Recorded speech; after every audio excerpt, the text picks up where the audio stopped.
ವೀಕ್ಷಕರೇ, ಎಜುಕೇಶನ್ ಅನ್ನುವಂಥದ್ದು ತುಂಬಾನೇ ಮುಖ್ಯ. ಹಾಗಾಗಿ ಪೋಷಕರು ಮಕ್ಕಳ ಎಜುಕೇಶನ್ ಬಗ್ಗೆ ಸಾಕಷ್ಟು ತಲೆ ಕೆಡಿಸ್ಕೊಂಡಿರ್ತಾರೆ, ಸಾಕಷ್ಟು ಟೆನ್ಷನ್ ಮಾಡ್ಕೊಂಡಿರ್ತಾರೆ. ಎಲ್ಲಿನ ಮಕ್ಕಳನ್ನ ಸೇರಿಸೋದು, ಹೀಗೆ ಹಲವಾರು ಗೊಂದಲಗಳು, ಅನುಮಾನಗಳು, ಪ್ರಶ್ನೆಗಳು ಅವರಲ್ಲಿ ಇರುತ್ತೆ. ಇದೆಲ್ಲ ಪ್ರಶ್ನೆಗಳಿಗೆ ಉತ್ತರಿಸೋದಕ್ಕೆ ನಮ್ಮ ಜೊತೆ ಇದ್ದಾರೆ ಪ್ರೆಸ್ಟೀಜ್ ಗ್ರೂಪ್ ಆಫ್ ಇನ್ಸ್ಟಿಟ್ಯೂಷನ್ ಮುಂದಾಗಿದೆ. ನಿಮ್ಮೆಲ್ಲಾ ಪ್ರಶ್ನೆಗಳಿಗೂ ಕೂಡ ಆನ್ಸರ್ ಮಾಡುತ್ತೆ.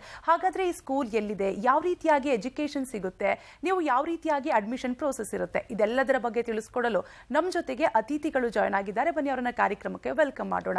ಮೊದಲನೇದಾಗಿ ಪ್ರೆಸ್ಟೀಜ್ ಗ್ರೂಪ್ ಆಫ್ ಇನ್ಸ್ಟಿಟ್ಯೂಷನ್ ನ ಚೇರ್ಮನ್ ಆಗಿರುವಂತಹ ಕೆ ಅಂಜಿನಪ್ಪ ಸರ್ ಇದ್ದಾರೆ. ಬನ್ನಿ ಅವರನ್ನ ಕಾರ್ಯಕ್ರಮಕ್ಕೆ ವೆಲ್ಕಮ್ ಮಾಡೋಣ. ಸರ್ ನಮಸ್ತೆ, ಕಾರ್ಯಕ್ರಮಕ್ಕೆ ಸ್ವಾಗತ. ಇನ್ನು ಪ್ರೆಸ್ಟೀಜ್ ಗ್ರೂಪ್ ಆಫ್ ಇನ್ಸ್ಟಿಟ್ಯೂಷನ್ ನ ಡೈರೆಕ್ಟರ್ ಆಗಿರುವಂತಹ ರಮಾದೇವಿ ಅವರು ಕೂಡ ಕಾರ್ಯಕ್ರಮದಲ್ಲಿ ಜಾಯ್ನ್ ಆಗಿದ್ದಾರೆ. ಬನ್ನಿ ಅವರನ್ನು ಕೂಡ ಕಾರ್ಯಕ್ರಮಕ್ಕೆ ವೆಲ್ಕಮ್ ಮಾಡಿ. ಎಸ್ ಸರ್, ಇನ್ನು ಮುಖ್ಯವಾಗಿ ಅಕಾಡೆಮಿಕ್ ಡೈರೆಕ್ಟರ್ ಆಗಿರುವಂತಹ ಲಾಸ್ಯ ಸೌಜನ್ಯ ಅವರು ಕೂಡ ಕಾರ್ಯಕ್ರಮದಲ್ಲಿ ಜಾಯ್ನ್ ಆಗಿದ್ದಾರೆ. ಲಾಸ್ಯ ಅವರೇ, ಕಾರ್ಯಕ್ರಮಕ್ಕೆ ಸ್ವಾಗತ. Thank you. ನಾನು ಈಗಾಗಲೇ ಹೇಳಿದಂತೆ ಇತ್ತೀಚೆಗೆ ಎಜುಕೇಷನ್ ಅನ್ನುವಂಥದ್ದು ತುಂಬಾನೇ ಇಂಪಾರ್ಟೆಂಟ್ ಆಗಿರುತ್ತೆ. ಮಕ್ಕಳ ಎಜುಕೇಷನ್ ಬಗ್ಗೆ ಪೋಷಕರು, ಕುಟುಂಬದವರು ಸಿಕ್ಕಾಪಟ್ಟೆ ತಲೆ ಕೆಡಿಸ್ಕೊಂಡಿರ್ತಾರೆ. ಇದೆಲ್ಲದ್ರ ಬಗ್ಗೆ ಮಾತನಾಡೋಣ. ಅದಕ್ಕೂ ಮುಂಚೆ ನಿಮ್ಮ ಸ್ಕೂಲ್ ಬಗ್ಗೆ ತಿಳಿಸ್ಕೊಡಿ ಸರ್. ಎಷ್ಟು ವರ್ಷದಿಂದ ಇದೆ, ಯಾವ ರೀತಿಯಾಗಿ ಶುರುವಾಯಿತು, ಎಲ್ಲಿದೆ ತಿಳಿಸ್ಕೊಡಿ. ಸುಮಾರು 20-22 ವರ್ಷದಿಂದ ಇದೇ ಫೀಲ್ಡಲ್ಲಿ ನಾವು ಕೆಲಸ ಮಾಡ್ಕೊಳ್ತಾ ಬರ್ತಾಯಿದ್ದೀವಿ. ನಮ್ಮ ಇನ್ಸ್ಟಿಟ್ಯೂಷನ್ನು ಹೆಣ್ಣೂರು ರೋಡಲ್ಲಿ ಒಂದಿದೆ, ಅರ್ಕಾವತಿ ಲೇಔಟಲ್ಲಿ, ಅದು ಪ್ರೆಸ್ಟೀಜ್ ಸ್ಕೂಲ್ ಅಂತ. ಅದೇ ಥರ ಪ್ರೆಸ್ಟೀಜ್ ಇಂಟರ್ನ್ಯಾಷನಲ್ ಸ್ಕೂಲ್ ಅಂತ ರಾಂಪುರದಲ್ಲೊಂದಿದೆ, ಅದು ಅಂತಾರಾಷ್ಟ್ರೀಯ ಮಟ್ಟದಲ್ಲಿ ಇರುವಂಥ ಒಂದು ಒಳ್ಳೆಯ ಶಾಲೆ. ಅದಾದಮೇಲೆ ನಾವು ಪ್ರೆಸ್ಟೋ ಕಿಡ್ಸ್ ಅಂತ ಒಂದು ಕಿಂಡರ್ ಗಾರ್ಡನ್ನ ಸ್ಟಾರ್ಟ್ ಮಾಡಿದ್ದೀವಿ, ಅದು ಗದ್ದಲಲ್ಲಿ ಅಂತ ಬರುತ್ತೆ, ಹೆಣ್ಣೂರು ರೋಡಲ್ಲೇ. ಅದಾದಮೇಲೆ ಈಗ ಈ ವರ್ಷದಿಂದ ನಾವು PU ಕಾಲೇಜು ಸಹ ಸ್ಟಾರ್ಟ್ ಮಾಡಬೇಕಂತ ಪ್ಲ್ಯಾನ್ ಮಾಡ್ಕೊಂಡಿದ್ದೀವಿ. ಅದೇ ರೀತಿಯಾಗಿ ನನಗೆ ಒಳ್ಳೆ ಇನ್ಸ್ಟಿಟ್ಯೂಷನ್ ಮಾಡಬೇಕು ಅಂತ ಒಂದು ಪ್ರೇರೇಪಣೆ ಆಗಿದ್ದು ನಮ್ಮ MS Ramaiah group of institution ಮತ್ತು ಸಾಯಿ ಸತ್ಯನಾರಾಯಣ ಎಜುಕೇಷನ್ ಟ್ರಸ್ಟು, ಇವರಿಬ್ಬರ ಪ್ರೇರೇಪಣೆ ಮೇಲೆ, ಅವರ ಒಂದು ಅನುಭವದಿಂದ ಅವರ ಹತ್ರ ಹೋಗ್ತಾ ಇದೆ. ಆವಾಗ ನಾನು ಒಂದು ಇನ್ಸ್ಟಿಟ್ಯೂಷನ್ ಮಾಡಬೇಕಂತ ನನ್ನ ಆಸೆ ಇತ್ತು. ಆ ಆಸೆ ನಮ್ಮ ತಂದೆ ತಾಯಿಯವರ ಆಸೆ. ಅದನ್ನು ಈಡೇರಿಸಲಿಕ್ಕೆ ನಾನು ಈ ಸಂಸ್ಥೆನ ಹುಟ್ಟಾಕಿದ್ದೀನಿ. ಈಗಾಗಲೇ ಸರ್ ಹೇಳ್ತಾ ಇದ್ರು ಇನ್ಸ್ಟಿಟ್ಯೂಷನ್ ಯಾವ ರೀತಿಯಾಗಿ ಶುರುವಾಯಿತು ಅಂತ. ಇನ್ನು ಮುಖ್ಯವಾಗಿ ಬೇರೆ ಸ್ಕೂಲ್ಗಳಿಗಿಂತ ನಿಮ್ಮ ಸ್ಕೂಲ್ ಯಾವ ರೀತಿಯಾಗಿ ಡಿಫ್ರೆಂಟ್, ಯಾವ ರೀತಿಯಾಗಿ ಎಜುಕೇಷನ್ ವಿಭಿನ್ನವಾಗಿದೆ ಅನ್ನೋದನ್ನ ತಿಳಿಸ್ಕೊಡಿ. Indian school of secondary certificate, ಅಲ್ಲಿ ಇಂಗ್ಲಿಷ್ ಪ್ರಾಮುಖ್ಯತೆ ಜಾಸ್ತಿ ಇದೆ ಗ್ಲೋಬಲ್ ಲೆವೆಲಲ್ಲಿ. ಅದು ಬಂದು ಇಂಗ್ಲೀಷು ಮೇನ್ ಲ್ಯಾಂಗ್ವೇಜ್ ಆಗಿ ಅದ್ರ ಮೇಲೆ ನಾವು ಕಾನ್ಸಂಟ್ರೇಷನ್ ಜಾಸ್ತಿ ಮಾಡ್ತಾ ಇದ್ದೀವಿ. ಅದಕ್ಕೆ ಸ್ಕಿಲ್ಸು, ಲ್ಯಾಂಗ್ವೇಜ್ ಸ್ಕಿಲ್ಸ್ನ ಡೆವಲಪ್ ಮಾಡ್ತಾ ಇದ್ದೀವಿ. ಡಿಬೇಟು, ಎಲ್ಯುಕ್ಯೂಷನ್ನು, ಪಿಕ್ ಆ್ಯಂಡ್ ಸ್ಪೀಕು, ಈ ಥರ ಎಲ್ಲ ನಾವು ಮಾಡಿ ಆ ಸ್ಕಿಲ್ಸ್ನ ಇಂಗ್ಲೀಷ್ ಮೇಯ್ನ್ ಆಗಿ ತಗೊಂಡು ಇದು ಮಾಡ್ತಾ ಇದ್ದೀವಿ. ಅದೇ ಮೇಯ್ನ್ ಆ್ಯಕ್ಚುಲಿ ಗ್ಲೋಬಲ್ ಲೆವೆಲಲ್ಲಿ. ಮ್ಯಾಥ್ಸು, ಸೈನ್ಸು ಇವೆಲ್ಲನೂ ಸಬ್ಜೆಕ್ಟ್ಸು ಇದು ಮಾಡ್ತಾ ಇದ್ದೀವಿ. ಫೋನೆಟಿಕ್ಸು ಒಂದು ಇದೆ ಇಂಗ್ಲೀಷಲ್ಲಿ, ಅದಕ್ಕೆ ಮೇಯ್ನ್ ಇಂಪಾರ್ಟೆನ್ಸು ಅದಕ್ಕೆ ಕೊಡ್ತಾ ಇದ್ದೀವಿ ಫಸ್ಟು ಲ್ಯಾಂಗ್ವೇಜಲ್ಲಿ. ಮುಖ್ಯವಾಗಿ ಇತ್ತೀಚೆಗೆ 3 ಸಿಲೆಬಸ್ ತುಂಬಾನೇ ಟ್ರೆಂಡಿಂಗ್ ಆಗ್ತಾ ಇದೆ. ವಿದ್ಯಾರ್ಥಿಗಳು ಅದರಲ್ಲೇ ಕೂಡ ಎಜುಕೇಶನ್ ಪಡೆದುಕೊಳ್ತಾ ಇರ್ತಾರೆ. ಸೊ ICSEಗೆ ಹೇಗೆ ಬೆಸ್ಟ್ ಅಂತ ಹೇಳ್ತೀರಾ? ಏನೆಲ್ಲ ಬೆನಿಫಿಟ್ ಇದೆ ಈ ಸಿಲೆಬಸ್ ಅಲ್ಲಿ ಸ್ಟೂಡೆಂಟ್ಸ್ಗೆ? ICSE mainly concentrates on language skills, ma'am. It is preferably English, but subjects vast agide. ನಾನು ಅದನ್ನು ಒಪ್ಕೊಂತೀನಿ. There are almost 11 subjects, but there is an in-depth knowledge of each and every subject. There are science fields where the physics, chemistry, bio will deal with 3 subjects, and the science field vast agidrunu, but we go into the in-depth knowledge. And ಮಕ್ಕಳಿಗೆ ಎಷ್ಟು ಬೇಕಾದರೂ ಅಷ್ಟು PU ಲೆವೆಲಲ್ಲಿ ಏನು ಬೇಕಾಗುತ್ತೋ ಅದು requirements we are dealing with the 10th standard students here itself. So mainly the child, we are concentrating on the child to get all whatever is necessary in the school itself, so that it will become easy. We start training for the ICSE board exams from grade 6 itself. The pattern of the question paper might be everything, we start training at grade 6, though it is very easy for the child to go up. And here in Prestige Group of Institution, we make sure that the parent has less work at home. ಎಲ್ಲ ನಮ್ಮ ಕಡೆಯಿಂದ ನಾವು ಎಷ್ಟಾಗುತ್ತೋ they stay from 9 to 3 with us. We make sure that the child studies everything within the classroom, ma'am. So it is not a burden to the parents. So we make sure that everything is dealt in the school itself for the child. Prestige group of institution ಶಾಲೆ ಏನೆಲ್ಲ ಸಾಧನೆ ಮಾಡಿದೆ, ಯಾವೆಲ್ಲ ರೀತಿ achievement ಮಾಡಿದೆ, ನಮ್ಮ ವೀಕ್ಷಕರಿಗೆ ತಿಳಿಸ್ಕೊಡ್ಬೋದಾ? ಪ್ರಪ್ರಥಮವಾಗಿ ಮಕ್ಕಳಿಗೆ ಏನೊಂದು ಶಾಲೆಯಲ್ಲಿ, ಯಾಕಂದರೆ ಎಲ್ಲ ಶಾಲೆಗಳಲ್ಲೂ ಇರುತ್ತೆ, ಎಲ್ಲರೂ ಒಂದೇ ಥರ ವಿದ್ಯಾಭ್ಯಾಸ ಕೊಡೋದು ಅದು ಕಾಮನ್ನು. ಆದರೆ ನಮ್ಮ ಶಾಲೆಯಲ್ಲಿ ಏನಂದರೆ ಪ್ರತಿಷ್ಠಿತವಾಗಿ ಒಂದು ಕ್ಲಾಸಲ್ಲಿ ಅಪ್ ಟು 7th ನಾವು 20 ಮೇಲ್ ಹಾಕಲಿದ್ದೀವಿ. 20 ಚಿಲ್ಡ್ರನ್ಸ್ ಇರುತ್ತೆ. ಅದರಲ್ಲಿ ಇಂಡಿವಿಜುವಲ್ ಅಟೆನ್ಷನ್ನು, ಮಕ್ಕಳ ಬಗ್ಗೆ ಕೇರಿಂಗು, ಅದೇ ಥರ ನಮ್ಮ ಟೀಚರ್ಸು ಸಹ ತುಂಬ ಚೆನ್ನಾಗಿ ಇನ್ವಾಲ್ವ್ಮೆಂಟ್ ಇದೆ. ಪ್ರಿನ್ಸಿಪಲ್ಸ್ ಆಗ್ಬೋದು, ಎಲ್ಲರೂ ಚೆನ್ನಾಗಿ ಮಾಡ್ತಾಯಿದ್ದಾರೆ.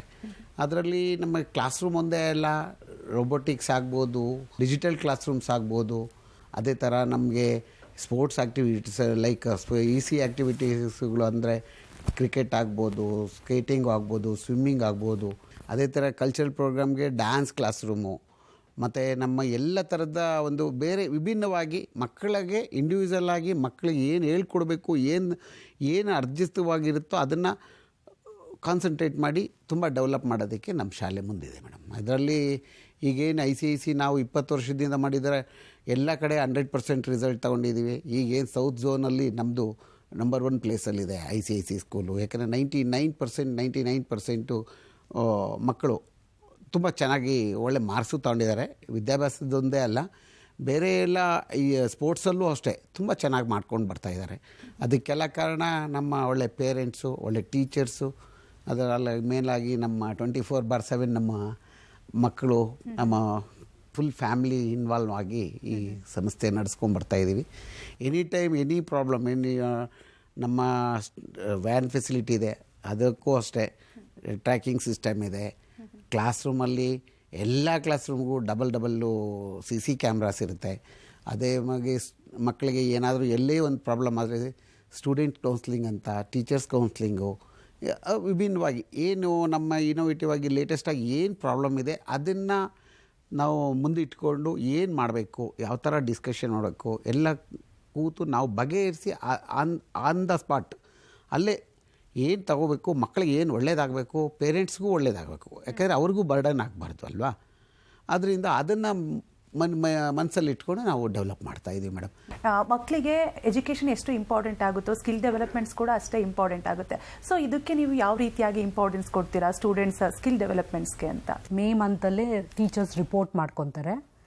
ಆಮೇಲೆ ಅವ್ರಿಗೆ ವರ್ಕ್ಶಾಪ್ಸು, ಓರಿಯೆಂಟೇಷನ್ ಪ್ರೋಗ್ರಾಮ್ಸು, ಬೇರೆ ಕಡೆಯಿಂದ ವರ್ಕ್ಶಾಪ್ಸ್ ಮಾಡಿಸ್ತೀವಿ, ಕರೆಸಿ ಟೀಚರ್ಸ್ ಟ್ರೈನಿಂಗ್ ಮಾಡ್ತಾಯಿದ್ದೀವಿ. ಸಬ್ಜೆಕ್ಟ್ ವೈಸು ವರ್ಕ್ಶಾಪ್ ತೊಗೊತಾ ಇದ್ದೀವಿ. ಎವ್ರಿ ಮಂತೂ ಒಂದು ಔಟ್ಸೈಡ್ ಪರ್ಸನ್ ಬಂದು ನಮಗೆ ಓರಿಯೆಂಟೇಷನ್ ಮಾಡಿಕೊಡ್ತಾ ಇದ್ದಾರೆ, ಟೀಚರ್ಸ್ಗಾಗಲಿ ಮತ್ತು ಮಕ್ಕಳಿಗಾಗಲಿ. ಅವ್ರಿಗೆಲ್ಲನೂ ಪ್ರೋಗ್ರಾಮ್ಸ್ ಮಾಡ್ತಾನೇ ಇರ್ತೀವಿ. ಸೊ ಏನಾನ ಪ್ರಾಬ್ಲಮ್ಸ್ ಇದ್ದರೆ ಅವರು ಆ ಟೈಮಲ್ಲಿ ಡಿಸ್ಕಸ್ ಮಾಡಿ ಅದಕ್ಕೆ ಸೊಲ್ಯೂಷನ್ನು ನಾವು ತೊಗೊತೀವಿ. ಮ್ಯಾನೇಜ್ಮೆಂಟ್ ಪೀಪಲು ಇನ್ವಾಲ್ವ್ಮೆಂಟ್ ಜಾಸ್ತಿ ಇದೆ, ಬರೀ ಪ್ರಿನ್ಸಿಪಲ್ಸೂ ಟೀಚರ್ಸ್ ಒಬ್ಬರೇ ಅಲ್ಲ. ಬಿಕಾಸ್ ಮ್ಯಾನೇಜ್ಮೆಂಟ್ ಇನ್ವಾಲ್ವ್ಮೆಂಟ್ ಇಲ್ಲದೆ ಸ್ವಲ್ಪ ಕಷ್ಟ ನಡೆಯೋದು. ಯಾಕಂದರೆ ರಿಯಲ್ ಪ್ರಾಬ್ಲಮ್ಸ್ ಫೇಸ್ ಮಾಡಬೇಕಾದ್ರೆ ಅವ್ರು ಇಂಡಿವಿಜುವಲ್ ಆಗಿ ನಾವು ಡೀಲ್ ಮಾಡ್ದೇ ಗೊತ್ತಾಗೋದು.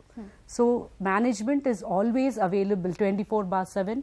ನಾವು ಅಲ್ಲೇ ಇರ್ತೀವಿ ಸ್ಕೂಲಲ್ಲಿ. ದಿನ ನಮ್ಮದು ರೊಟೀನ್ ವರ್ಕ್ ಅದೇ, ಸ್ಕೂಲ್ ಡೆವಲಪ್ಮೆಂಟು, ಮಕ್ಕಳ ಡೆವಲಪ್ಮೆಂಟು ಮತ್ತು ಪೇರೆಂಟ್ಸ್ಗೆ ಸ್ಯಾಟಿಸ್ಫ್ಯಾಕ್ಷನ್ ಕೊಡೋದು ಆದಷ್ಟು. ಸೊ ಅಪಾಯಿಂಟ್ಮೆಂಟ್ ಕೊಡೋದು ಏನಿಲ್ಲ. ಏನಾನ ಪ್ರಾಬ್ಲಮ್ ಇದ್ದರೆ ಪೇರೆಂಟ್ಸ್ ಬಂದು ಮೀಟ್ ಮಾಡ್ಬೋದು, ಯಾವ ಟೈಮಲ್ಲಿ ಬಂದ್ರೂ ಮೀಟ್ ಮಾಡ್ಬೋದು. ಮತ್ತು ಎವ್ರಿ PTM ಮೀಟಿಂಗಲ್ಲಿ ಒಂದು ಸಜೆಷನ್ ಬಾಕ್ಸ್ ಇಡ್ತೀವಿ. ಆ ಸಜೆಷನ್ ಬಾಕ್ಸಲ್ಲಿ ಅವ್ರಿಗೆ ಯಾರು ನೋಡಲ್ಲ, ನಮ್ಮ ಮ್ಯಾನೇಜ್ಮೆಂಟ್ ಮಾತ್ರನೇ ನೋಡೋದದು. ಅವರು ಏನಾನ ಪ್ರಾಬ್ಲಮ್ಸ್ ಇದ್ದರೆ ಟೀಚರ್ಸ್ ಹತ್ರನೂ ಡಿಸ್ಕಸ್ ಮಾಡೋಕ್ಕಾಗಲ್ಲ, ಪ್ರಿನ್ಸಿಪಲ್ ಹತ್ರನೂ ಡಿಸ್ಕಸ್ ಮಾಡೋಕ್ಕಾಗಲ್ಲ. ಆವಾಗ ಅವರು ಅದರಲ್ಲಿ ಸಜೆಷನ್ ಹಾಕ್ತಾರೆ, ಅದಕ್ಕೆ ಇಮಿಡಿಯೇಟ್ ರಿಪ್ಲೈ ಕೊಡ್ತೀವಿ ನಾವು.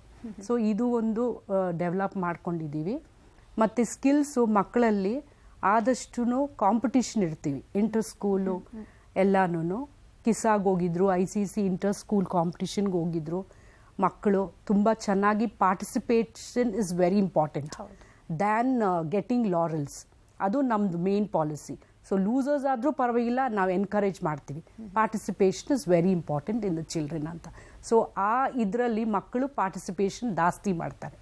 So we appreciate, we give our own school certificates to them for the participation.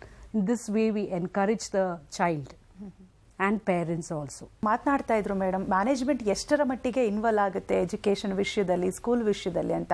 So ಇನ್ನು ಮುಖ್ಯವಾಗಿ ಯಾವೆಲ್ಲ ಹೊಸ ಮೆಥಡಲ್ಲಿ ನೀವು ಪಾಠವನ್ನು ಹೇಳ್ಕೊಡ್ತೀರಾ? ಸಾಮಾನ್ಯವಾಗಿ ನಾವು ನೋಡ್ತೀವಿ ಅದೇ ಬ್ಲ್ಯಾಕ್ ಬೋರ್ಡು, ಅದೇ ಡಸ್ಟರು, ಅದೇ ಚಾಕ್ ಪೀಸ್. ಸೊ ನೀವು ಯಾವೆಲ್ಲ ಹೊಸ ರೀತಿಯಾಗಿ ಎಜುಕೇಷನ್ ಕೊಡ್ತಿದ್ದೀರಾ ಸ್ಟೂಡೆಂಟ್ಸ್ಗೆ ಅಂತ? Holistic development, where we have introduced the STEM education. STEM education is science, technology, engineering and mathematics. We do have math lab. We have introduced AI field where robotics robotics. We are tied up with another person, outsourced person. Robotics lab is there. Then math lab we have introduced recently, where our principals only take in charge of doing what. Now we already, from kindergarten itself, we start all this. See, we separately have a Mont lab for kindergarten. You can see in the visuals, where the child is involved in hands-on activities. So it's the same with the high school students. We have digital platforms where we have another digital platform in the AV room where the child from grade 1 to 10, we have another outsourced material which helps the student to develop their imaginative skills, their recent technologies, everything is introduced. Now we have a group of 5 children who have come up to develop a robot. So from the management end, we are all ready, we are all set. In another 2-3 weeks, we are going to get an robotics, that robot which is prepared by the students of Prestige Group of Institution. They had even participated in the robotic competition that was conducted by the ICAC. Among 500 schools all over India, our school has completed the first round. We hopefully clear the second round as well. ಇನ್ನು Prestige group of institution ಬಗ್ಗೆ ಮಾತನಾಡೋದಕ್ಕೆ ಮತ್ತೊಬ್ರು guest ನಮ್ಮ ಜೊತೆ join ಆಗಿದ್ದಾರೆ. ಧ್ರುವ ಕುಮಾರ್ ಅಂತ ಹೇಳಿ ಕಾರ್ಯಕ್ರಮಕ್ಕೆ ಸ್ವಾಗತ. ನಮಸ್ಕಾರ ಮೇಡಮ್. ಸರ್, ಈಗಾಗಲೇ ಮ್ಯಾನೇಜ್ಮೆಂಟ್ ಅವರು ಸಾಕಷ್ಟು ವಿಷಯವನ್ನ ಮಾತನಾಡಿದ್ದಾರೆ ನಮ್ಮ ಜೊತೆ. ಇನ್ನು ಮುಖ್ಯವಾಗಿ ಬಸ್ ಫೆಸಿಲಿಟೀಸ್ ಇದೆಯಾ ಸರ್ ಸ್ಕೂಲಲ್ಲಿ ಸ್ಟೂಡೆಂಟ್ಸ್ಗೆ? ಯಾಕಂದ್ರೆ ತುಂಬಾ ದೂರದಿಂದ ಪ್ರಯಾಣ ಮಾಡುವಂತ ಸ್ಟೂಡೆಂಟ್ಸ್ ಇರ್ತಾರೆ, ಹಾಗಾಗಿ ಒಂದು 20 ಬಸ್ಗಳಿದೆ. ಸೊ ಡೈಲಿ ರೋಟೀನ್ ಚೆಕ್ ಇದ್ದೇ ಇರುತ್ತೆ. Alcohol breath analyser daily test ಮಾಡ್ತಾರೆ. ಸೊ ಬೇಸಿಕ್ಲಿ ಏನಂತ ಹೇಳಿದ್ರೆ, ನಮಗೆ ಯಾವುದೇ ರೀತಿ ಆಲ್ಕೋಹಾಲ್ ಕುಡಿದು ವಾಹನ ಚಲಾಯಿಸೋದು ಬೇಡ ಅಂತ ಹೇಳ್ಬಿಟ್ಟು ನಾವು ಡೈಲಿ ಟೆಸ್ಟ್ ಮಾಡಿ ಅದನ್ನು ರಿಪೋರ್ಟ್ ಮಾಡಿಕೊಂಡು ಫೈಲ್ ಮಾಡಿ ಎತ್ತಿಡ್ತಾ ಇದ್ದೀವಿ. ಅದಾದಮೇಲೆ ಗಾಡಿಯಲ್ಲಿ ಪ್ಯಾನಿಕ್ ಬಟನು ಪ್ಲಸ್ GPRS ಎಲ್ಲ ರೀತಿ ಸೌಲಭ್ಯಗಳಿದೆ. ಸೊ ಬೇಸಿಕ್ಲಿ ಇವಾಗ ಮಗು ಒಂದು ಸ್ಪಾಟ್ಗೆ ಹೋಗ್ಬೇಕಂದ್ರೆ ಒಂದು 15 ಮಿನಿಟ್ಸ್ 20 ಮಿನಿಟ್ಸ್ ಲೇಟ್ ಆಗ್ಬೋದು. ನಾವು ಬೇರೆ ಸ್ಕೂಲಲ್ಲೆಲ್ಲ ಪಾಪ ಡ್ರೈವರ್ಗೆ ಫೋನ್ ಮಾಡ್ತಾರೆ, ಅದು ತುಂಬ ಪ್ರಾಬ್ಲಮ್ ಆಗುತ್ತೆ. ಯಾಕಂದರೆ ವಾಹನ ಚಲಾಯಿಸ್ತಾ ಇರ್ತಾರೆ, ಮತ್ತು ಅವ್ರನ್ನ ತೊಂದರೆ ಮಾಡೋದು ಬೇಡ ಅಂತ ಹೇಳ್ಬಿಟ್ಟು GPS ಕರೆಕ್ಟಾಗಿ ಈ 15 ಮಿನಿಟ್ಸು ಟ್ರಾಫಿಕ್ ಸಮೇತ ಲೈವ್ ಅಪ್ಡೇಟ್ಸ್ ಕೊಡ್ತಾ ಇರುತ್ತೆ. So basically 15 minutes 20 minutes late ಆದ್ರೂ ಪೇರೆಂಟ್ಸ್ಗೆ ಗೊತ್ತಾಗುತ್ತೆ. ಮಗು ಸೇಫಾಗಿ ಮನೆ ರೀಚ್ ಆಗೋವರೆಗೂ ನಾವು ಇದೇ ಮಾಡ್ತೇವೆ ಮೇಡಮ್. ಆಮೇಲೆ CCTVನೂ ಇದೆ ಬಸ್ಸಲ್ಲಿ, ಲೇಡಿ ಅಟೆಂಡ್ರು. ಸೊ ಬೇಸಿಕ್ಲಿ ಪೇರೆಂಟ್ಸ್ಗೆ ಒಬ್ಬೊಬ್ಬರಿಗೆ ಹೆಣ್ಣು ಗಣ್ಣು ಅದೆಲ್ಲ ಭೇದ ಭಾವ ಮಾಡಬಾರ್ದು ಅಂತ ಹೇಳ್ಬಿಟ್ಟು ನಾವು ಲೇಡೀಸ್ ಅಟೆಂಡರ್ನೇ ಇಟ್ಟಿದ್ದೀವಿ. ಸೊ ಫ್ಯೂಚರಲ್ಲಿ ಇನ್ನೂ ಏನೆಲ್ಲ ಪ್ಲಾನ್ಸ್ ಇದೆ ಸರ್? ಫ್ಯೂಚರಲ್ಲಿ KG to PG ವರೆಗೂ ಮಾಡೋಣ ಅಂತ ನಾವು ಪ್ಲ್ಯಾನ್ ಮಾಡ್ಕೊಂಡಿದ್ದೀವಿ. ಇತ್ತೀಚೆಗೆ ಆಗಲೇ ನಾವು ಈ ವರ್ಷದಿಂದ ಪ್ರೆಸ್ಟೀಜ್ PU ಕಾಲೇಜನ್ನು ಸಹ ಮಾಡೋಣ ಅಂತ. ಅದಾದ ನಂತರ ನಾವು ಒಂದು 10 ಎಕರೆಯಲ್ಲಿ ದೊಡ್ಡದಾದ ಒಂದು ಅಂತಾರಾಷ್ಟ್ರೀಯ ಮಟ್ಟದ swimming pool, skating, cricket ground ಎಲ್ಲ ಮಾಡೋಣ ಅಂತೇಳ್ಬಿಟ್ಟು ಒಂದು 10 ಎಕರೆಯಲ್ಲಿ ಪ್ಲ್ಯಾನ್ ಮಾಡಿಕೊಂಡು ಡೆವಲಪ್ ಮಾಡ್ತಾಯಿದ್ದೀವಿ ಮೇಡಮ್. ಅದಕ್ಕೆಲ್ಲ ಸಹಕಾರ ನಮ್ಮ ಪೇರೆಂಟ್ಸು, ನಮ್ಮ ಟೀಚರ್ಸು, ನಮ್ಮ ಹಾರ್ಡ್ ವರ್ಕು, ಇನ್ವಾಲ್ವ್ಮೆಂಟು ಎಲ್ಲ ಸಹಕರಿಸಿದ್ರೆ, ದೇವರ ಆಶೀರ್ವಾದ ಇದ್ದರೆ ಒಳ್ಳೆ KG to PG ವರೆಗೂ ಮಾಡಬೇಕಂತ ನಮ್ಮ ಅನಿಸಿಕೆ ಅಂದ್ಕೊಂಡಿದ್ದೀವಿ. ಸರ್, ಇತ್ತೀಚಿನ ದಿನಗಳಲ್ಲಿ ನಾವು ಗಮನಿಸ್ತಾ ಇರ್ತೀವಿ, ಪೋಷಕರಿಗೆ ಮಕ್ಕಳಿನ ಓದಿನ ಬಗ್ಗೆ ಸಿಕ್ಕಾಪಟ್ಟೆ ಟೆನ್ಷನ್ ಮಾಡ್ಕೊಂಡಿರ್ತಾರೆ. ಸೊ ಮಕ್ಕಳಿಗೆ ತುಂಬಾನೇ ಸ್ಟ್ರೆಸ್ ಕೊಡ್ತಾ ಇರ್ತಾರೆ ಕೆಲವು ಪೋಷಕರು. ಸೊ ಅದರಿಂದ ಮಕ್ಕಳು ಕೂಡ ಒಂದಷ್ಟು ಖಿನ್ನತೆಗೆ ಒಳಗಾಗಿರ್ತಾರೆ. ಸೊ ಅಂತ ಮಕ್ಕಳಿಗೆ ಕೌನ್ಸಿಲಿಂಗ್ ವ್ಯವಸ್ಥೆ ಏನಾದರೂ ಇರುತ್ತಾ? ಅವ್ರ ಕಾನ್ಫಿಡೆನ್ಸ್ ಲೆವೆಲ್ನ ಯಾವ ರೀತಿಯಾಗಿ ಜಾಸ್ತಿ ಮಾಡ್ತೀರಾ ಸರ್ ಸ್ಕೂಲಲ್ಲಿ? ಫಸ್ಟ್ ಹೇಳ್ಬೇಕಂದ್ರೆ, ಇವಾಗ ಪೇರೆಂಟ್ಸ್ ನಾವು ಹೇಗೆ ಮೋಟಿವೇಟ್ ಮಾಡ್ತೀವಿ ಅಂತ ಹೇಳಿದ್ರೆ, ನೋಡಿ, ಒಂದು ದಿನದಲ್ಲಿ 24 ಅವರ್ಸ್ ಇರುತ್ತೆ. ಅದರಲ್ಲಿ 8 ಅವರ್ಸ್ ನಮ್ಮ ಸ್ಕೂಲಲ್ಲಿ ಮಕ್ಕಳು ಬರ್ತಾರೆ. 8 ಅವರ್ಸ್ ನಾನು ಹೇಳೋದೇನಂದ್ರೆ, ಮಕ್ಕಳಿಗೂ ಪ್ಲಸ್ ಪೇರೆಂಟ್ಸ್ಗೂ ಅವ್ರಿಗೆ ಕಾನ್ಸಂಟ್ರೇಷನ್ ಜಾಸ್ತಿ ಮಾಡೋದಕ್ಕೆ ಹೇಳ್ತೀವಿ. ಯಾಕಂದ್ರೆ ಸ್ಕೂಲಲ್ಲಿ ಅವ್ರ ಪಾಠ ಕರೆಕ್ಟಾಗಿ ಕೇಳಿದ್ರೆ ಅವ್ರಿಗೆ ಡೌಟ್ಸ್ ಬರೋದು, ಅವರೇ ಹೋಮ್ವರ್ಕ್ ಮಾಡೋದು, ಅವರೇ ಕ್ಲಾಸ್ ವರ್ಕ್ ಬರೆಯೋದು. ಸೊ ಎಲ್ಲ ಸ್ಕೂಲಲ್ಲೇ ನಾವು ಮಾಡಿಸ್ತಾ ಇದ್ದೀವಿ. ಸೊ ಬೇಸಿಕ್ಲಿ ಏನಂದ್ರೆ, ಜಾಸ್ತಿ ಕಾನ್ಸಂಟ್ರೇಷನ್ ಮಾಡಿ ಸ್ಕೂಲಲ್ಲಿ ಏನೇನೋ ಡೌಟ್ಸ್ ಇದ್ರೆ 3 to 4 ಅಂತ ರೆಮಿಡಿಯಲ್ ಕ್ಲಾಸಸ್ಸು ಮಾಡ್ತಾ ಇದ್ದೀವಿ. ಪ್ಲಸ್ ಅವ್ರಿಗೆ ಡೌಟ್ಸ್ ಕ್ಲಿಯರಿಂಗ್ ಸೆಷನ್ನು ಮಾಡ್ತಾ ಇದ್ದೀವಿ. ಸೊ ಬೇಸಿಕ್ಲಿ ಅಲ್ಲಿ ಆ ಮಗು ಏನೇನೋ ಡೌಟ್ಸ್ ಇದ್ರೆ ಕೇಳಿಕೊಂಡು ಅವ್ರ ಪಾಡಿಗೆ ಅವ್ರಿಗೆ ಹೋಗ್ತಾ ಇದ್ದಾರೆ.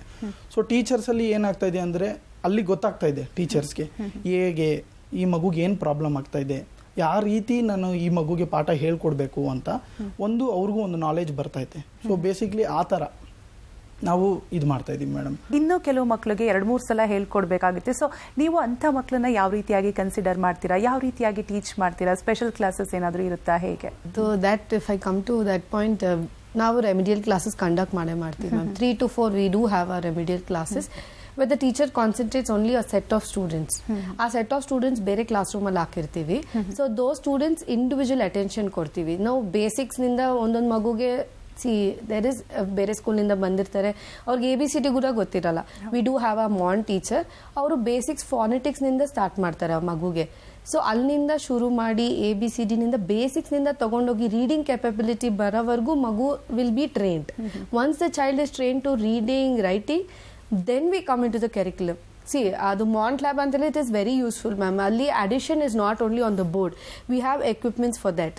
ಸೊ ಆ ಕಡೆನಿಂದ ಆ ಟೇಬಲ್ನಿಂದ ತೊಗೊಂಡೋಗಿ then we move to addition subtraction on the book. So from basics we start. We have students in grade 7 also who's facing difficulties in multiplication, addition, subtraction. So we deal from the basics. So it's building a trust between the parent and the management, principal, everybody. S Lasya ಅವರೇ, ಮುಖ್ಯವಾಗಿ 3 ವರ್ಷದಿಂದ 6 ವರ್ಷದ ಮಕ್ಕಳಿಗೆ ಪಾಠ ಹೇಳ್ಕೊಡೋದಿಲ್ಲ, ಅವ್ರನ್ನ ಕೂರಿಸೋದೇ ಒಂದು ದೊಡ್ಡ ಸಾಹಸ. ಸೊ ಅಂಥ ಮಕ್ಕಳಿಗೆ ಯಾವ ರೀತಿಯಾಗಿ ಟೀಚ್ ಮಾಡ್ತೀರಾ, ಯಾವ ರೀತಿಯಾಗಿ ಕಂಟ್ರೋಲ್ ಮಾಡ್ತೀರಾ ಅಂತ? See, initially 1 month it takes a lot of effort from us, from the teachers, from the parents also. Parents are very helpful in that case. On course adu class alli it take time, but we have left in their own pace. Each child is different, ellaru onde tara irakagala. Few children are very fast in grabbing, avar helid takshana kaltu bidtare, but it is not the same with other children also. So we give them the space. Once they pitch into our nav el hogbeku ankonಡ್ರೆ ಅವರು ಹಂಗೆ pitch ಆಗ್ತಾರೆ. We wait for them, then we take up classes. ನಮ್ಮ gardener ಇದ್ದಾರೆ, ಅವರು ಸ್ವಲ್ಪ help ಮಾಡ್ತಾರೆ ಮಕ್ಕಳಿಗೆ ಹೆಂಗೆ ಗಾರ್ಡನಿಂಗ್ ಮಾಡ್ಬೋದು. So if the first session was a gardening, now the plant has grown up this level, so the child every day is seeing the plant. So that is how we are inculcating things in the curriculum based on the hands-on activities for the child. Then we have monthly theme activities. We had a thematic gallery. Every month child ge themes irutte, theme based mele theme sheets irutte. Then we conduct rhyme, story, everything. All the competitions will be done. The special thing about Prestige Group of Institution is that year end we have a culmination of curriculum, where the whole year what the child has learnt, there the culmination of the event is done. It's not oral or written or anything. It's just that every child is given the opportunity to come to the mic on the stage and tell what they have learnt, apart from what the teacher is taught them. So that is a great success which is we are facing from past 2 years. ಹೋಗ್ತಾ ಇದೆ ma'am, ಚೆನ್ನಾಗಿ ಹೋಗ್ತಾ ಇದೆ. ಇತ್ತೀಚಿನ ಶಾಲೆಗಳಲ್ಲಿ ಹೇಗಂದ್ರೆ parents ಕೂಡ educated ಆಗಿರಬೇಕು, ಹಾಗಾದ್ರೆ ನಾವು ಅಡ್ಮಿಷನ್ ತಗೋತೀವಿ ಅನ್ನುವಂತಹ ಒಂದಷ್ಟು ರೂಲ್ಸ್ ಇದೆ. ನಿಮ್ಮಲ್ಲಿ ಅಡ್ಮಿಷನ್ ಪ್ರೋಸೆಸ್ ಯಾವ ರೀತಿಯಾಗಿರುತ್ತೆ? ಆ ರೀತಿ ರೂಲ್ಸ್ ಏನಾದರೂ ಇದೆಯಾ, ಹೇಗೆ? ಚೇರ್ಮನ್ ಸರ್ ಹೇಳೋದು ಒಂದೇ, ಬುದ್ಧಿವಂತರಿಗೆ ಬುದ್ಧಿ ಹೇಳ್ಕೊಡೋದು ಬೇಡ ನಮ್ಮ ಸ್ಕೂಲಲ್ಲಿ ಅಂತ ಹೇಳ್ತಾರೆ. ಸೊ ಏನು ಮಾಡ್ತಾರೆ ಅಂದರೆ ಒಂದೊಂದು ಸ್ಕೂಲಲ್ಲಿ 8th ಸ್ಟ್ಯಾಂಡರ್ಡ್ಗೆಲ್ಲ ಫಿಲ್ಟರ್ ಮಾಡೋಕ್ಕೆ ಶುರು ಮಾಡ್ತಾ ಇದ್ದಾರೆ. ಶುರು ಮಾಡಿಬಿಟ್ಟು 9th 10th ರಿಸಲ್ಟ್ ಬರಲಿ ಅಂತ ಅವ್ರು ಫೋರ್ಸ್ ಮಾಡಿಕೊಂಡು ಮಕ್ಕಳನ್ನ ಫಿಲ್ಟರ್ ಮಾಡಿ TC ಕೊಟ್ಟು ಕಳಿಸ್ತಾ ಇದ್ದಾರೆ. ನಮ್ಮ ಸ್ಕೂಲಲ್ಲಿ ಆ ಥರ ಇಲ್ಲ. ನಾವು ಆದಷ್ಟು ಫೋರ್ಸ್ ಮಾಡ್ತೀವಿ. ಫೋರ್ಸ್ ಅಂದರೆ ಯಾವ ಥರ ಅಂದರೆ ಅಟ್ಲೀಸ್ಟ್ ಅವನೊಂದು 40% ಬಂದರೆ 50% 60% ಬರೋ ಅಷ್ಟದಕ್ಕೆ ಫೋರ್ಸ್ ಮಾಡ್ತೀವಿ. ಅದಕ್ಕೆ ನಾವು ಸಪ್ರೇಟಾಗಿ ಕ್ಲಾಸಸ್ಸು ತೊಗೊತಿದ್ದೀವಿ. ಒಂದು ಬ್ಯಾಚು ಎಲ್ಲ ಕ್ಲಾಸ್ ಫಸ್ಟು ಒಂದು ಫುಲ್ಲು ಒಂದು 60 ಮೆಂಬರ್ಸ್ ಕ್ಲಾಸ್ ಎತ್ಕೊತೀವಿ, ಒಂದು 30 ಮೆಂಬರ್ಸ್ ಕ್ಲಾಸ್ ಎತ್ಕೊತೀವಿ. ಅದ್ರಲ್ಲಿ ಮತ್ತೆ ರೆಮಿಡಿಯಲ್ ಕ್ಲಾಸ್ ಮಾಡಿದಾಗ ಅವ್ರನ್ನ ಸ್ಪ್ಲಿಟ್ ಮಾಡ್ಕೊಂಡು ಅವ್ರಿಗೆ ಯಾವ ಥರ ಪ್ರಾಬ್ಲಮ್ ಆಗ್ತಾಯಿದೆ ಅಂತ ಹೇಳ್ಕೊಟ್ಟು ಮತ್ತೆ ತಿರುಗಿ ಮತ್ತೆ ಪಾಠ ಮಾಡ್ತೀವಿ ಅವ್ರಿಗೆ. ವರ್ಷದಿಂದ ವರ್ಷಕ್ಕೆ ಅಡ್ಮಿಷನ್ ಯಾವ ರೀತಿಯಾಗಿ ಆಗ್ತಿದೆ ಸರ್? ಜಾಸ್ತಿ ಆಗ್ತಿದೆಯಾ, ಹೇಗೆ ಅಂತ? ನಾವು ಸ್ಟಾರ್ಟಿಂಗ್ ಮಾಡಿದಾಗ 80 ಚಿಲ್ಡ್ರನ್ಸ್ ಅಲ್ಲಿ ಸ್ಟಾರ್ಟ್ ಮಾಡಿದ್ದು 2002-03 ಎವ್ರಿ ಇಯರ್ 100-200 ಜಂಪ್ ಆಗ್ತಾನೆ ಬರ್ತಾ ಇದೆ. ಅದೇ ಥರ ನಾವೂ ಇನ್ವಾಲ್ವ್ಮೆಂಟ್ ಆಗಿ ಎವ್ರಿ ಇಯರು ಬಿಲ್ಡಿಂಗ್ ಕನ್ಸ್ಟ್ರಕ್ಷನ್ ಆಗಲಿ, ಡೆವಲಪ್ಮೆಂಟ್ಸ್ ಆಗಲಿ ಎಲ್ಲನೂ ಮಾಡ್ಕೊಳ್ತಾ ಬರ್ತಾಯಿದ್ವಿ.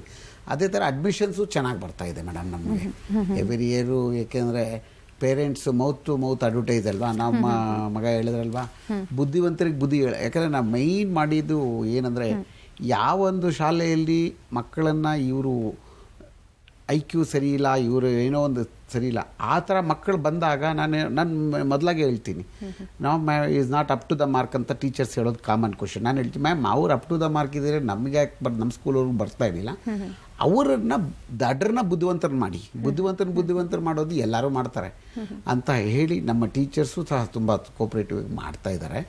ಅದರಲ್ಲಿ ನಾವು ಒಳ್ಳೆ ಒಂದು ಮೈಲಿಗಲ್ಲು ಸಾಧಿಸಲಿಕ್ಕೆ ಅಡ್ಮಿಷನ್ಸು ಸಹ ತುಂಬ ಚೆನ್ನಾಗಿ ಬರ್ತಾ ಇದೆ ಮೇಡಮ್. ಅದು ನಾವು ಅಂತಾರಾಷ್ಟ್ರೀಯ ಮಟ್ಟದಲ್ಲಿ ರಾಂಪುರದಲ್ಲಿ ಮಾಡಿದ್ದೀವಲ್ವ, ಅದು ತುಂಬ ಚೆನ್ನಾಗಿ ಈ ನಡುವೆ ಇತ್ತೀಚೆಗೆ ಅಡ್ಮಿಷನ್ಸ್ ತುಂಬ ಚೆನ್ನಾಗಿ ಬರ್ತಾ ಇದೆ. ಎಜುಕೇಷನ್ಗೆ ಎಲ್ಲ ಸ್ಕೂಲಲ್ಲೂ ಸಾಮಾನ್ಯವಾಗಿ ಇಂಪಾರ್ಟೆನ್ಸ್ ಕೊಡ್ತಾರೆ. ಕೆಲವು ಮಕ್ಕಳಿಗೆ ಸ್ಪೋರ್ಟ್ಸ್ ಅಲ್ಲಿ ಇಂಟ್ರೆಸ್ಟ್ ಇರುತ್ತೆ, ಇನ್ನು ಕೆಲವರಿಗೆ ಕಲ್ಚರಲ್ ಆಕ್ಟಿವಿಟೀಸ್ ಅಲ್ಲಿ ಇಂಟ್ರೆಸ್ಟ್ ಇರುತ್ತೆ. ಸೊ ನೀವು ಇದಕ್ಕೆ ಯಾವ ರೀತಿಯಾಗಿ ಇಂಪಾರ್ಟೆನ್ಸ್ ಕೊಡ್ತಿದ್ದೀರಾ ನಿಮ್ಮ ಇನ್ಸ್ಟಿಟ್ಯೂಷನ್ ಅಲ್ಲಿ ಅಂತ? ಹೊಸ ಆಕ್ಟಿವಿಟಿ ಇಂಟ್ರೊಡ್ಯೂಸ್ ಮಾಡ್ತಾ ಇದ್ದೀವಿ. ಸೊ ಕಳೆವು 3 ವರ್ಷದಿಂದ ಫಸ್ಟ್ ವರ್ಷ ನಾವು PACE ಅಂತ ಸ್ಟಾರ್ಟ್ ಮಾಡಿದ್ವಿ, Prestige academy of sports excellence ಅಂತ. ಅದರಲ್ಲಿ ಫಸ್ಟ್ ನಮ್ಮ ಅಜೆಂಡಾ ಇದ್ದಿದ್ದು ನಮಗೆ ಒಂದು ಕ್ರಿಕೆಟ್ ಪಿಚ್ ರೆಡಿ ಮಾಡಿ ಅವರಿಗೆ ಬೌಲಿಂಗ್ ಮಿಷಿನ್ ತಂದು ನಮ್ಮ ಚೇರ್ಮನ್ ಸರ್ ಒತ್ತಾಯ ಕೊಟ್ಟು ಕ್ರಿಕೆಟ್ಗೆ.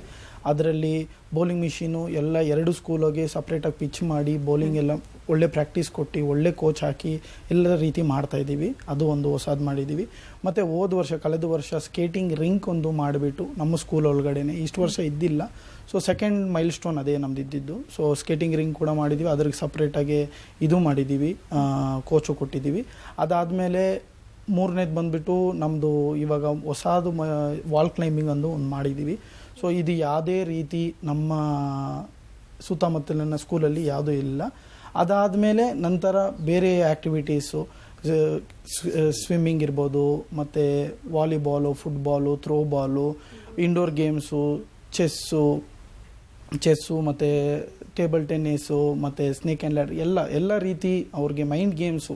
ಸೊ ಬೇಸಿಕ್ಲಿ ಮೈಂಡ್ ವರ್ಕೌಟ್ ಆಗಬೇಕು ಅಂತ ಹೇಳ್ಬಿಟ್ಟು ಬೋರ್ಡ್ ಗೇಮ್ಸು ಹೊಸ ರೀತಿಯಾಗಿ ನಾವು ಕೊಡ್ತಾಯಿದ್ದೀವಿ ma'am.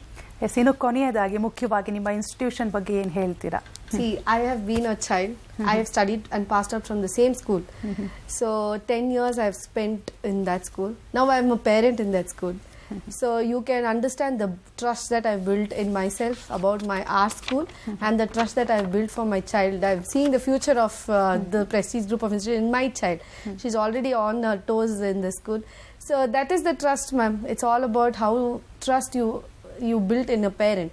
Now being a student of the school and I'm now a parent of that school, a proud parent of Prestige Group of Institutions.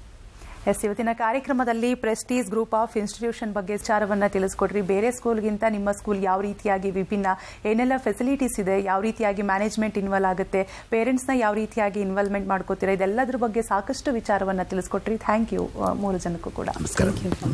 ವೀಕ್ಷಕರೇ, ನೀವು ಕೂಡ ನೋಡಿದ್ರಲ್ಲ, ಪ್ರೆಸ್ಟೀಜ್ ಗ್ರೂಪ್ ಆಫ್ ಇನ್ಸ್ಟಿಟ್ಯೂಷನ್ ಬಗ್ಗೆ ಸಾಕಷ್ಟು ವಿಚಾರವನ್ನು ತಿಳ್ಕೊಂಡ್ರಿ ಅಂತ ಭಾವಿಸ್ತೀವಿ. ಇನ್ನು ನೀವು ನೇರವಾಗಿ ಅವರನ್ನ ಕಾಂಟ್ಯಾಕ್ಟ್ ಮಾಡ್ಬೋದು. ನಿಮ್ಮ ಟಿವಿ ಸ್ಕ್ರೀನ್ ಮೇಲೆ ಅಡ್ರೆಸ್ ಪ್ಲೇಟ್ ಬರುತ್ತೆ, ಅವರ ಕಾಂಟ್ಯಾಕ್ಟ್ ನಂಬರ್ ಮತ್ತು ಅಡ್ರೆಸ್ ಪ್ಲೇಟ್ ಬರುತ್ತೆ, ನೋಟ್ ಮಾಡ್ಕೊಳ್ಳಿ.